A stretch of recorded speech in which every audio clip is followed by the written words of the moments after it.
And that brings us to 7:51 at KNEB in our News Extra program, brought to you by Jolliffe Funeral Home. Here is Kevin Mooney. Thank you very much, Dennis. Good morning, everyone, and we're very happy to have some folks from Colorado came up here in the last couple of days to put on an investment fraud workshop over at the Hampton Inn last night. They had about 60 people there. We have Rebecca Franciscus. She's with the Securities and Exchange Commission. And we have Amy Nofziger with the AARP. It was an AARP-sponsored workshop last night over at the Hampton Inn. 60 people. Rebecca, you got to be pleased with that, huh? We were thrilled to have such a great turnout on a Thursday evening. And I'm with the SEC, as you mentioned. The SEC's Denver Regional Office is part of the national SEC. And the Securities and Exchange Commission, of course, everything I say here are my views, not necessarily those of my fellow staff members or the commissioners in D.C. But we are trying to teach people to recognize, refuse, and report investment fraud. Specifically, we're hoping that they can recognize some of the personal traits to see if they could be a victim, recognize the tactics that fraudsters use, and also then refuse and report fraud. And Amy with AARP is one of our main community partners, and we've been fortunate enough to have partnered with her since 2007. All right, very good. So Amy, have you guys done these workshops throughout the region basically and teamed with the SEC? Is that what the deal is? Absolutely. We're getting out there and we're just trying to educate people and then actually turn the consumers into fraud fighters themselves, because we know not everyone can come to the Hampton Inn last night. So we made sure that everyone came, took a couple extra bags and some more information to give to their friends and family. We're really trying to get the message out. All right, very good. So part of the message here is, like you say, to kind of recognize that you might be a victim and recognize the people that are maybe trying to fraud you, and then refuse their entries into trying to get you to buy something that maybe you shouldn't do, right? That's exactly right. And interestingly enough, through our research, we've discovered that the victim profile may not be who you think it is. Usually we think it's old ladies and you know, Absolutely. they're calling them on the phone and telling them you can do this and get all kinds of money. All you have to do is just send us a check for this much and we'll send you a lot more. That's exactly right? it. That's exactly it, Kevin. And what we've discovered is that, in fact, 2/3 of the victims are, in fact, men who are college educated, financially literate, comfortable making financial and investment decisions, and they're just getting to that point in life between the ages of 55 and 65 where they may not be where they thought they wanted to be, and they're willing to take a little bit more risk.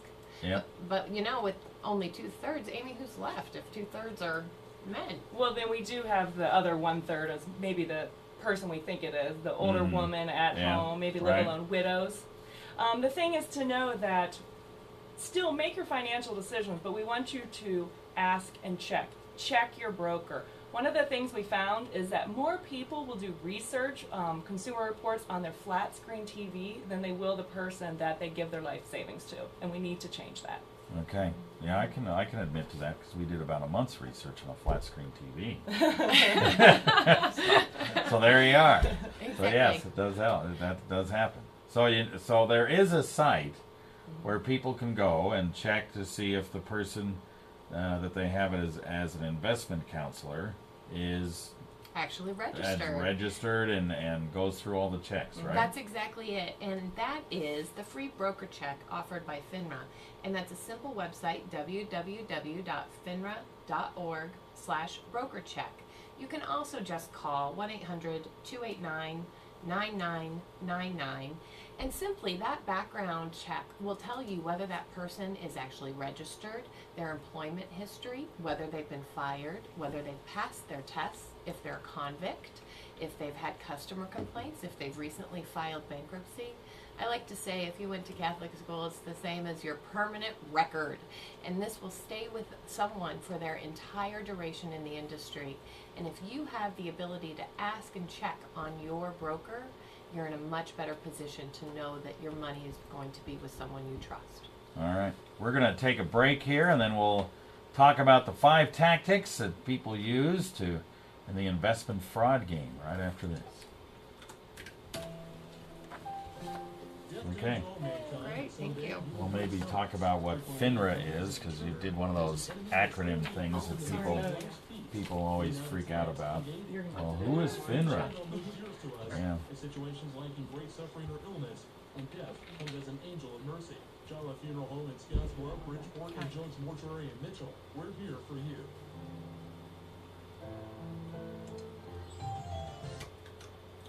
We are back on News Extra, and we're talking about investment fraud this morning with Rebecca Franciscus from the Securities and Exchange Commission and Amy Nofziger from AARP.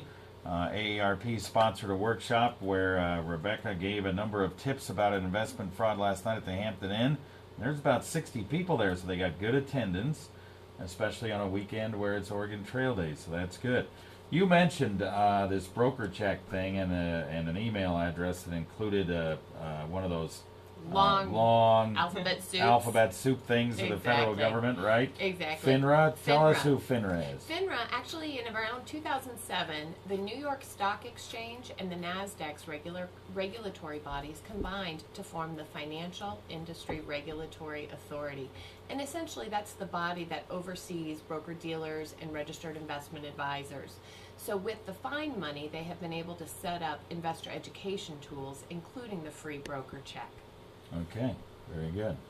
Now let's get to the scams here. What do they usually do? People do if they're going to try to scam you, even if you're somebody like you said that's fairly well educated and it's kind of maybe looking at retirement. So the interesting thing is with the FINRA Foundation and AARP, they did research and they listened to about 300 undercover FBI tapes of investment scammers. And they found that investment scammers use 5 persuasion tactics to victimize people. And the interesting thing is, if you think of a normal sales pitch, investment scammers use twice as many of these persuasion tactics than a normal sales pitch. So that's if you're buying a TV, a car, anything like that. Investment scammers use more. And it's not so important that you know what the academic names of these 5 persuasion tactics are. It's how they make you feel. Do they dangle something in front of you, something too good to be true? Do they offer something, do they say like, oh, well, Buffett or Gates, they're all in this? That's source credibility. Do they talk about reciprocity? That's a free lunch seminar. You give me something, I give you something. And then there's also scarcity. And one of the more important ones is social consensus, and that is that there's an affiliation of friends, family, your fellow congregation members at church. By infiltrating the group, these patient scam artists who are not looking to steal your TV, they're looking to steal your life savings. They infiltrate a group and will slowly over time grab one member and another member. And then because your friends and family are involved in this scam, it's easier for you to fall.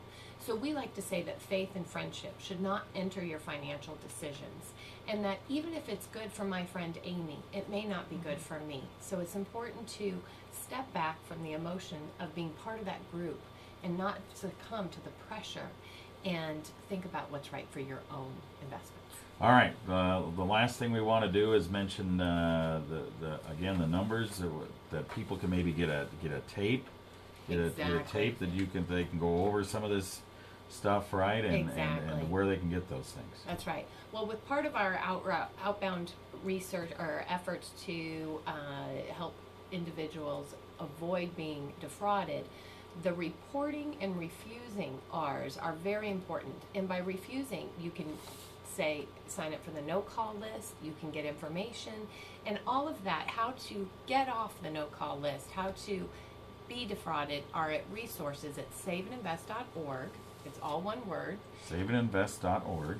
Or 1-800-295-7422 to get free resources to help you prevent yourself from being defrauded. All right. Very good. That should do it. Great. We appreciate you gals coming in. I'm glad you had a nice trip up from Denver. Hope you have a nice return back. Well, thank you very much. Thank you for being on.